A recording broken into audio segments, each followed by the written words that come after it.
Côté ministre provincial Terezo Lengaye ayambaki na bureau na ye association internationale ya ba francophone et salma kindenge nini Ibrahim Doku azaki kuna na commentaire pasteur bwana. Lobby mardi 2 mai 2011 à la carte ya hôtel du gouvernement provincial, ministre provincial Olenga Kalonda Thérèse Mère Teresa ayambaki bamindele ya caravane de Dimo ya association internationale francophone avec Pauline Willery chargée ya projet culturel et pédagogique na Pointe.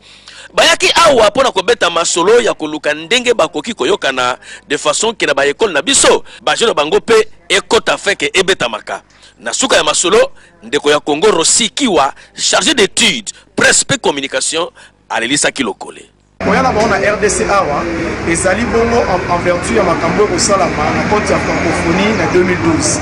Alors bango baye po ete batala ba mo oyo elobamaka awa ba mo oyo biso ya lingala to komisa na français pe na mboka nyoso bayeba kosalisa batu bayeba ete na dictionnaire ya langue française bakoza pe ba mo mususu na lingala oyo ekoma francisé. Par exemple biso atolobaka etirette soroke na France balobaka eloko mususu mais nyoso tout eza na signification moko bazawana pona contour culturel.